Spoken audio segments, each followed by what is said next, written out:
विद्महे सत्यदेवाय धीमहि तन्नः सर्वः प्रचोदयात्।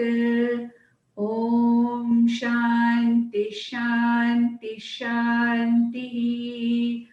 ॐ सहना भवतु सहनौ भुनक्तु सह वीर्यं करवावहै तेजस्विनावधीतमस्तु मा विद्विषावहै। ॐ शान्ति शान्ति शान्तिः। पार्थाय प्रतिबोधितां भगवता नारायणेन स्वयं व्यासेन ग्रथितां पुराणमुनिना मध्ये महाभारतम् अद्वैतामृतवर्षिणीं भगवतीम् अष्टादशाध्यायिनीम् अम्ब त्वामनुसन्दधामि भगवद्गीते भवद्वेषिणीम्। यं ब्रह्मा वरुणेन्द्ररुद्रमरुतः स्तुन्वन्ति दिव्यैस्तवैः वेदैः साङ्गपदक्रमोपनिषदैः गायन्ति यं सामगाः। ध्यानावस्थिततद्गतेन मनसा पश्यन्ति यं योगिनः यस्यान्तं न विदुःसुराः सुरगणाः देवाय तस्मै नमः। Now first thing you have to understand is that this 15th chapter of Bhagavad Gita is called as the Purushottama Yoga. Purushottama. What is the meaning of Purushottama? Purushottama means Purusha Uttama. That means the person or that the greatest of people, the greatest of the Purushas. That means what? Who is this Purushottama? Bhagwan says that Bhagwan's para prakriti is called as Purushottama. Atma is called as Purushottama. That way all of us are Purushottamas. Because all of us we all are ultimately what? We are not the bodies. We are the Atma. That we have studied that already. That you have understood, isn't it? Who am I when you say there is a body there, there is a mind there, and there is something which is making both the body and mind function. And that is that consciousness, what we call as Atma. And Bhagwan in all these chapters told Arjuna and us that you are not the body, you are not the mind, you are that Atma. And what did he say about God also? Bhagwan said, even God's form and name is not the real thing. Atma or para prakriti is really the nature of God. And what is this para prakriti? It is nothing but the Atma in every being. This Atma, this para prakriti of God is called as Purushottama, or the highest, the most exalted one, the highest one, the most well-known one. It's called as Purushottama. And here, what is Bhagwan doing? He is explaining his para prakriti again. He explained it in which chapters, children? In the 7th chapter, in the 9th chapter, he spoke about para prakriti. What is para prakriti? Atma. He spoke about his apara prakriti, which is nothing but the whole world. What is para prakriti? That which gives consciousness to the whole world. And what did he call it as? Para prakriti. And what did he say in the 13th chapter? He said, I, this para prakriti, is the Atma in every living being. And that Atma is called as Kshetrajna. So, what is Atma? Atma, Kshetrajna, para prakriti, Purushottama, they all mean the same thing. What is the meaning of that? All of them mean that it is that Atma which is the very content of a particular living being also, and the very content of Bhagwan, God also. So here, this name of this chapter is called as Purushottama Yoga. Second point to remember in the summary now. What Bhagwan says is, whatever you see here as the whole world, it is like a tree. He compares the whole world to a tree. Okay? But then For a tree to be alive, for a tree to grow, what is necessary? Roots are necessary, isn't it? There should be roots. Because of the root itself, the tree is well established in the ground, correct? Because of the roots itself, the tree grows. Because of good roots, healthy roots itself, the tree will have lots of branches. Because of the good roots itself, the whole tree will have very good and nice leaves, flowers, fruits, everything, isn't it? So the existence and growth of the tree is because of what? Because of the roots. But then the tree is seen, but the roots are not seen. Correct? Do we see the roots? We don't see the roots. We see only the tree. But then we can understand that though the roots are not seen, there must be a root there, otherwise the tree will not be available, correct? When you see the tree, you understand that for this tree to exist here, there should be a root. Without the root, there cannot be a tree at all. Therefore, you understand, looking at the tree itself, you understand that there is a root which is hidden. So what does Bhagwan say? In the first verse, I am not going to read the verse. In verse number 1, you can note Bhagwan, Lord Krishna or God. What does he say? He says that this whole world is like a tree, like an Ashwatha tree. Ashwatha, you have seen Ashwatha tree? It's a big tree and it has got a big stem and there are so many roots which are falling from above. Correct?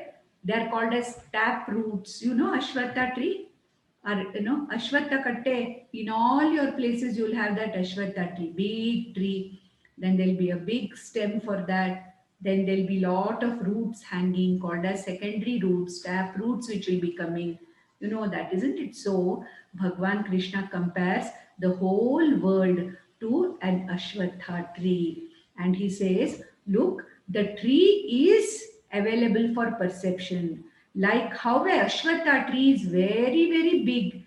It has got a big stem. You don't know where it starts. You don't know where it ends. And when those roots are falling from above the tap roots, you don't know which is the original tree. Okay. Have you seen that big banyan tree near Bangalore? Anyone of you have seen near Kengeri? Dodda Ladmara? You have seen, no? Can you make out where the beginning is? Which is the original stem? You don't know, correct? So it's a huge tree. There are thousands of branches, millions of leaves, correct? And there are so many birds, squirrels, animals, snakes, ants, everything, there on that tree. So what Bhagwan says is, this whole world is like an Ashwatha tree, without a beginning, without an end. So many living beings are dependent on this tree. Therefore, what does he say? This is the tree of the world. He says this is a tree called as world. But then, just as every tree has roots, this tree of the world also has unseen, hidden roots. And here Bhagwan says, where are the roots? They are not in the ground like you see in any other tree. Then where is the root of this tree of world?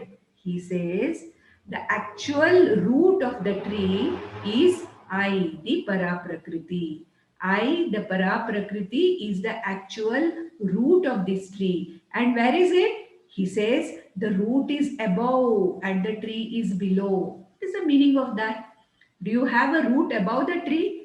Normally, the root is below the tree, below the ground, correct? But what Bhagwan says here is, this tree of life has a root which is above. Above means what?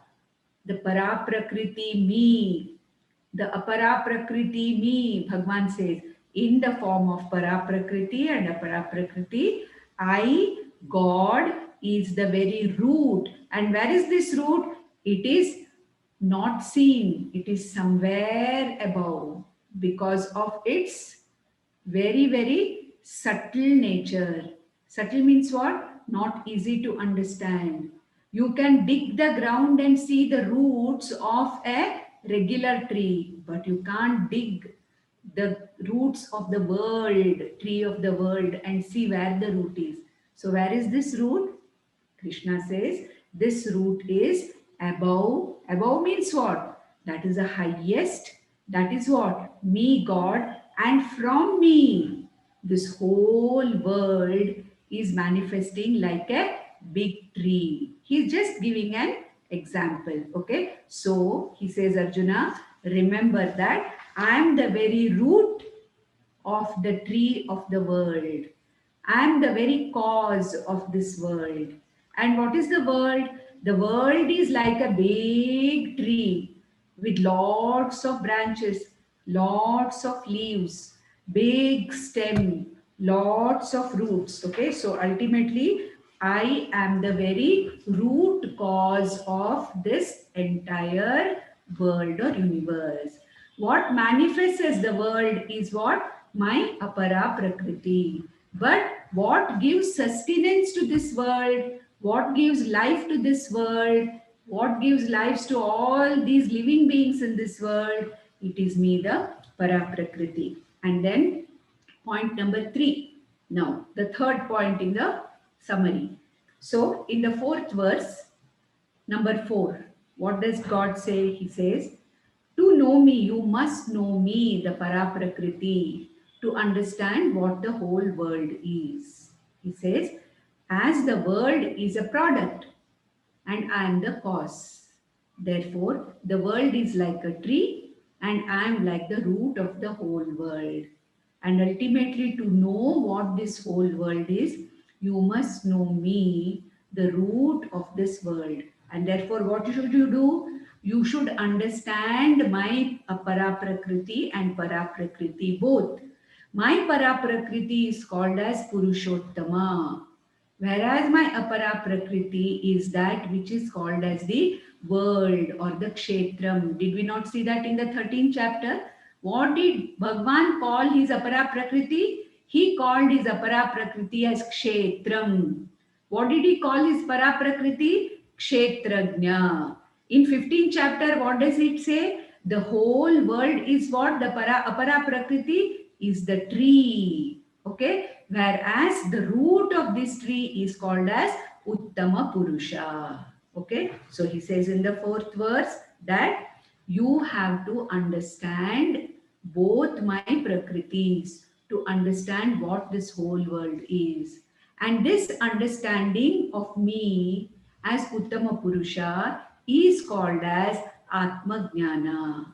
And how do you know this? You have to get this knowledge from whom? You should go to a teacher, you should surrender to the teacher, and you have to get this knowledge. And what is the use of getting this knowledge? He says, the use of getting this knowledge is that you are free from fear, confusion, and sorrow. So whenever Bhagwan Krishna talks about Atma Jnanam, whether it is Kshetrajna Jnanam, whether it is Kshetra Jnanam, whether it is the tree of life Jnanam, whether it is Uttama Purusha Jnanam, whether it is Jnanam of Atma, whether it is Paraprakriti, Aparaprakriti, all these are called as what? This is called as Atma Jnanam. And what is the use of this? What is the phalam of this knowledge? The phalam or the use or ultimately the result of this knowledge is a person is freed from all fear, confusion and sorrow. And when a person is freed from all confusion, fear and sorrow, what is he called? He is called as a Jnani Bhakta. He is called as a wise person. He is called as a Sthita Prajna. Correct? And what is this state called? What is this called when a person is free from fear, confusion and sorrow? It is called as moksha. Correct? Therefore, what is Bhagavad Gita? It is Moksha Shastra. What is the meaning of Moksha Shastra? Bhagwan Krishna is talking to Arjuna and to us, telling us that, look, Atma Jnanam or the knowledge of Paraprakriti and Aparaprakriti is the only way to moksha. And what is moksha? freedom from sorrow, freedom from fear, freedom from confusion. Okay? And how do you get this knowledge? This knowledge is what Krishna is giving as a guru to his Shishya Arjuna. Similarly, we also have to get the details of this knowledge by surrendering to the guru who can teach us this knowledge. And therefore, in the fourth verse, Bhagwan says, Hey Arjuna, if you want to understand what really I am, you have to know me.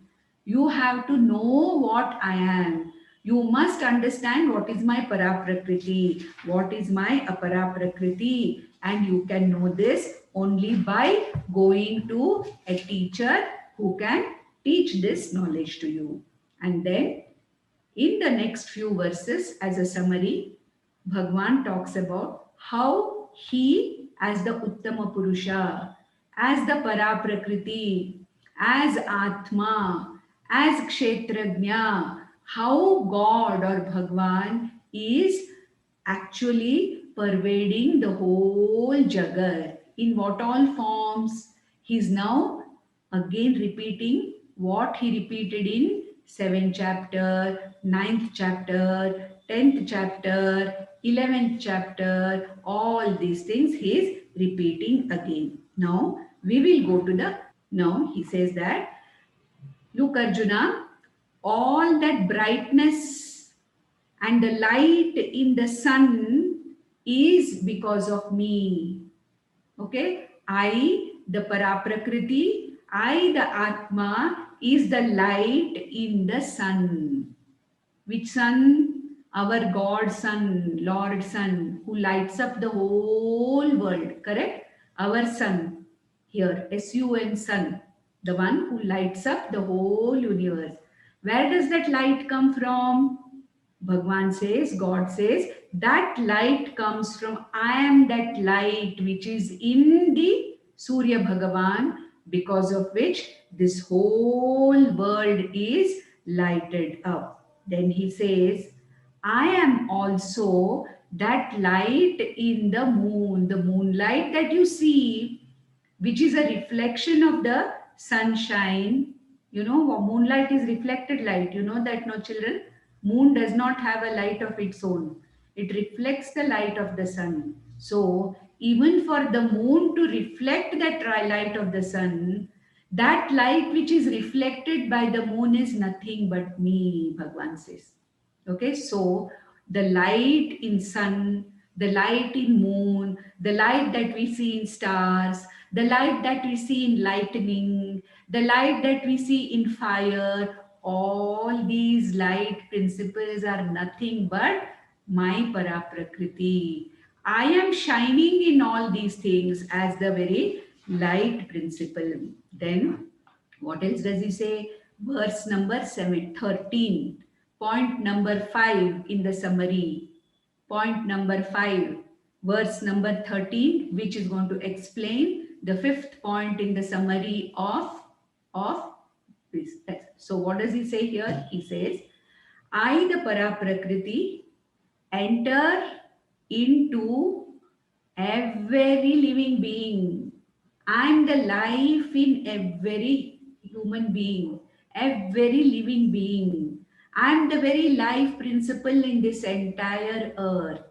On this entire earth, whatever living beings are there, that life principle in every living is nothing but me.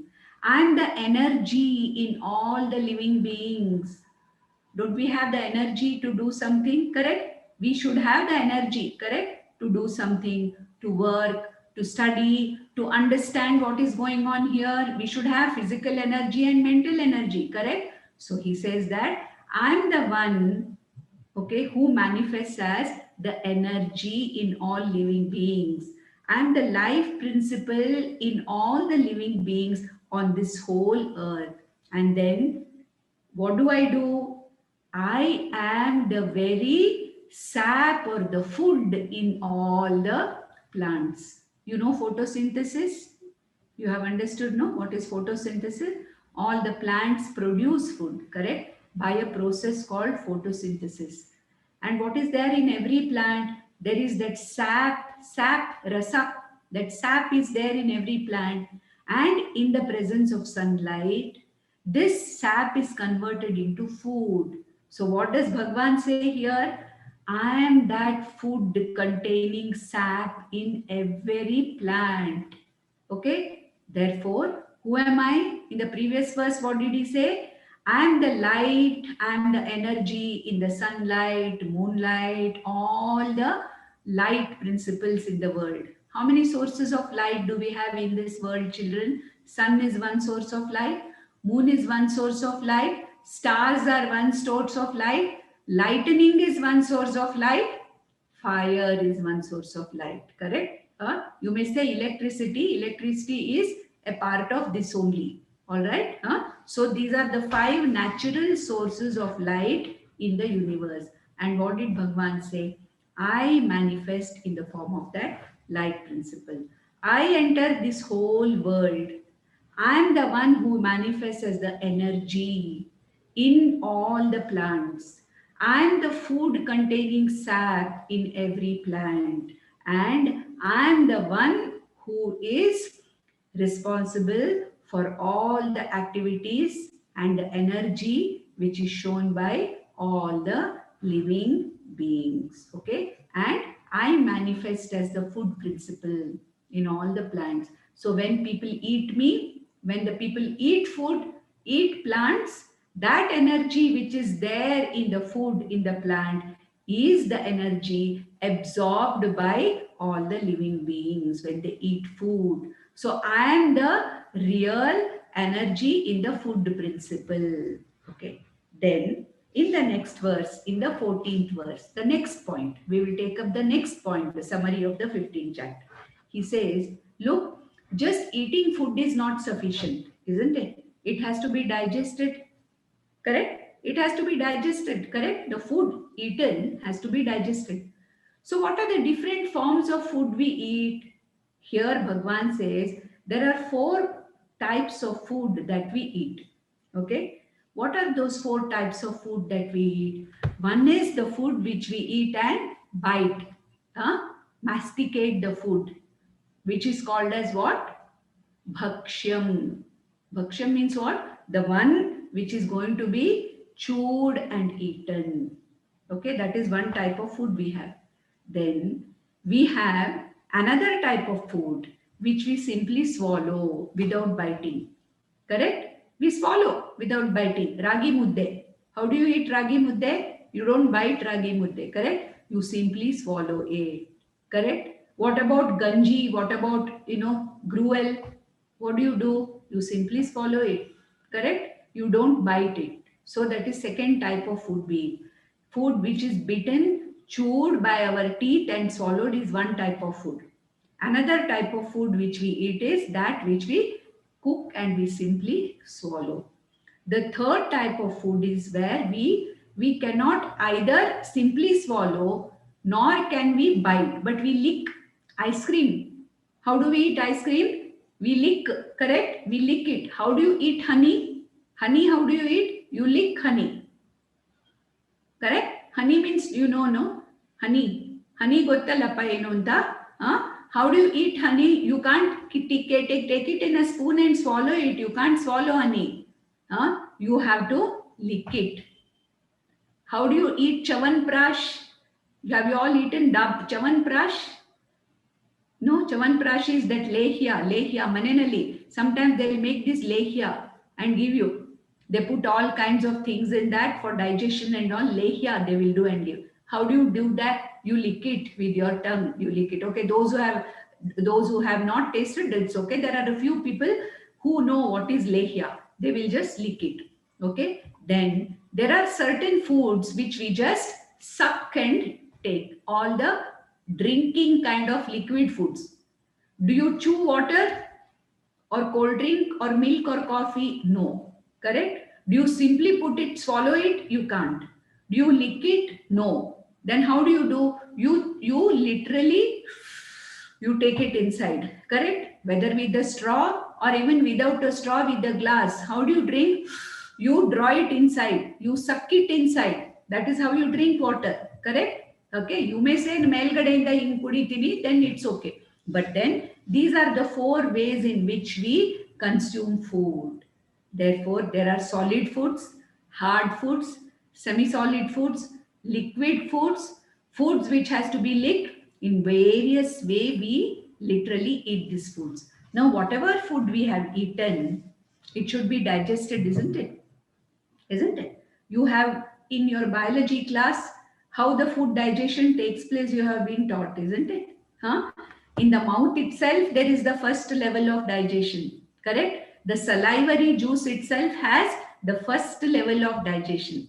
Then the food goes into the stomach, correct?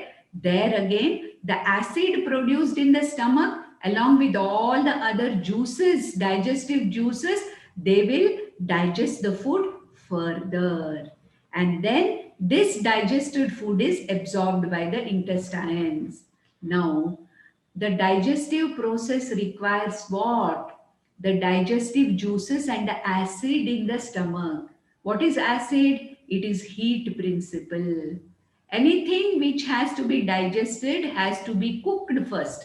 Correct? What is it that cooks the food and helps in digestion? It is the heat principle. Therefore, here in the 14th verse, next point in the summary, Bhagwan says that I am the digestive fire. That is why when you feel hungry, you feel that your stomach is making noises, gur gur gur gur noises.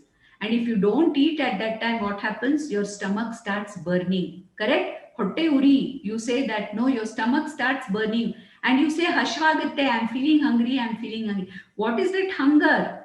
That is the hunger because of the digestive fire. And your stomach is waiting to receive the food so that the digestive fire can digest the food. So what does Bhagwan say in the 14th shloka? He says, I am the digestive fire in every living being. In the 13th shloka, what did he say? I am the food in all the plants. All the food that you eat, I am the energy in all that food. Now that food cannot directly transfer the energy from itself to you, to a living being. So what should happen? That food that you consume should be digested. And that digestive fire and the digestive process in every living being, which converts the food into energy, that digestive principle, fire I am. Okay, that is what Bhagwan says in the 14th shloka. Okay, that was the next point. Now come to the next point in the summary of the 15th chapter, the 15th shloka. The 15th shloka.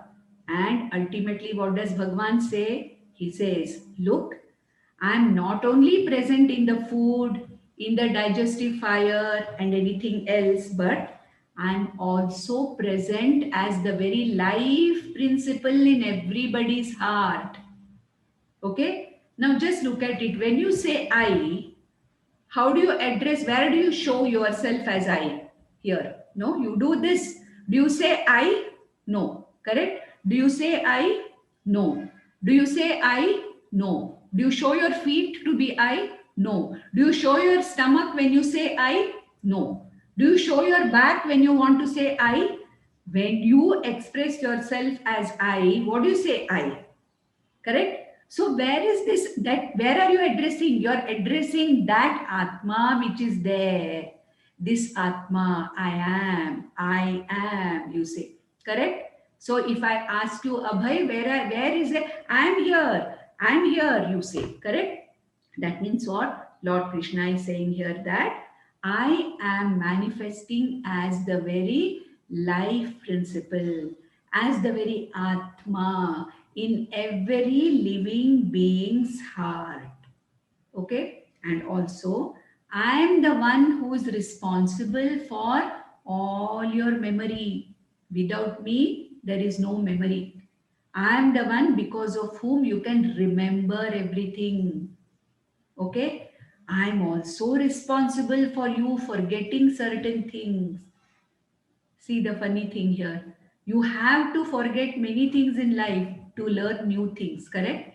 If you go on remembering everything, you don't remember your childhood many times, correct? You don't remember when you're a 3-month-old baby what you were, you don't remember, correct? That forgetting also, Bhagwan says, it is me only. Do you remember what you were in your last life, in which body we were? No, we don't remember. It's good we don't remember, correct? Supposing you remember that, yes, in last life I was a rat. How will it be now for me? Correct? So, we don't remember what we were in our last lives. We don't remember many things which in our childhood, many difficult times we had, we don't remember. Very painful things we don't remember. It is good. By not remembering certain things, Bhagwan is protecting us.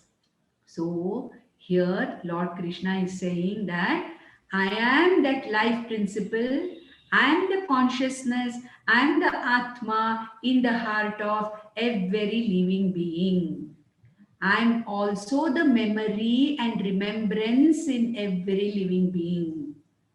I am also protecting every living being by giving the capacity to forget certain things, to learn new things.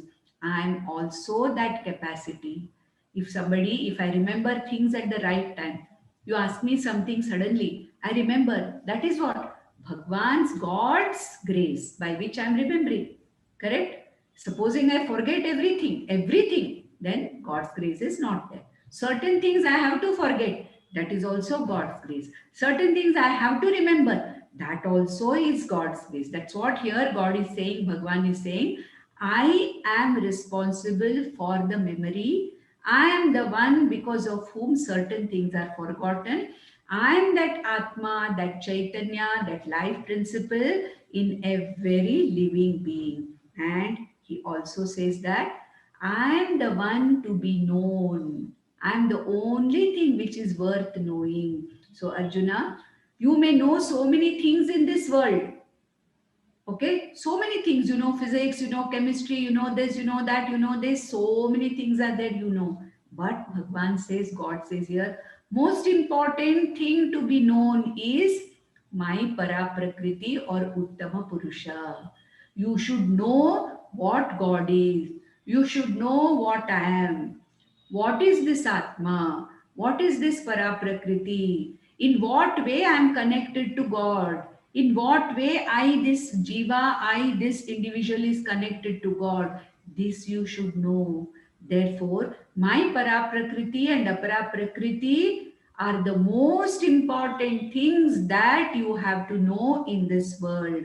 Therefore, everything else you know, but you don't know me, then it is useless.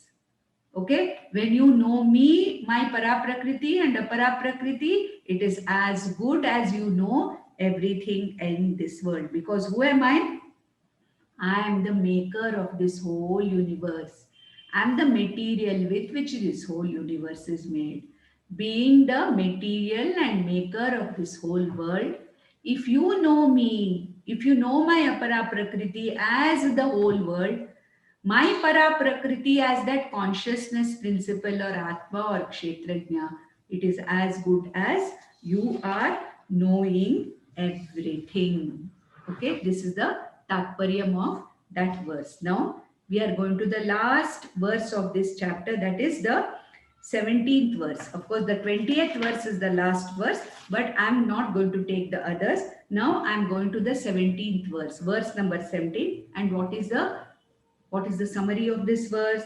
So he says that whatever I talk to you all this time, Arjuna, that I am the life in every living being, I am the memory in every living being, I am the capacity to forget in every living being, I am the digestive fire in every living being, I am the maker of this entire universe, I am the material with which this whole world is made.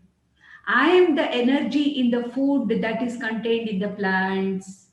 I am the light which is present in the sun, the moon, the stars, and in the lightning and in fire, and all the light sources of light.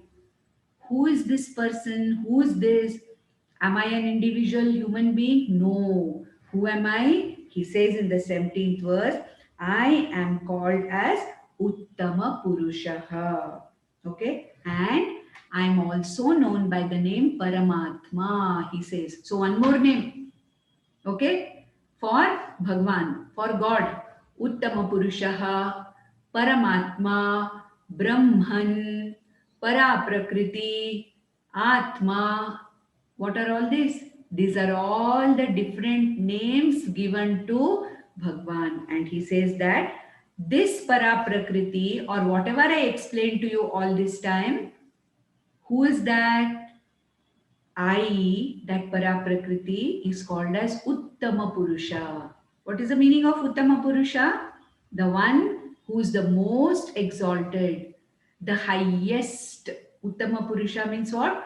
Highest. I am that highest. There is nothing other than me. I, being the highest, manifest in everything. I am that highest Uttama Purusha. Therefore, I am the root of this entire tree of the world. Being Uttama Purusha, the root, I am above the cause. And whatever is seen as the whole world, the tree like the Ashwatha tree, is what? The effect. I am the cause. I am the unseen cause. I am the very Paraprakriti, the maker. The material manifests itself as this tree of the world. Therefore, Arjuna, know me as this Uttama Purusha. And who am I, Uttama Purusha? I am that Paraprakriti which I talked about in the 7th chapter and 9th chapter. It is that Kshetrajna which I talked about in the 13th chapter. I am that Atma which I talked about in the 2nd chapter, 4th chapter, 5th chapter, 6th chapter. In different chapters, I am giving you different names of mine so that you understand me in a better way. So whatever was explained in the 7th and 9th chapters, in the 13th chapter, Bhagwan is expressing in a little different way here in the 15th chapter and calls himself Uttama Purusha or Purushottama. Purushottama. That's why this chapter is called as the Purushottama Yoga. So this is the summary of this chapter. And whatever shlokas I have taken to summarize this chapter, I have given you the numbers of those shlokas. I have not chanted the shlokas because most of you do not have that shloka in front of you. Therefore, it will not make any sense to you. So when you have the book in front of you, please see that shloka, read that shloka, chant that shloka, and try to read whatever notes you have made of whatever I have given as the summary for all these shlokas. So this is the summary of the 15th chapter. So tomorrow we are similarly going to do the summary of the 16th chapter, where I am not going to chant any of the shlokas. I am only giving you the number of shloka that I am going to take and then give the summary of that shloka, which means the whole chapter is summarized in these few shlokas. Om Shanti Shanti Shanti.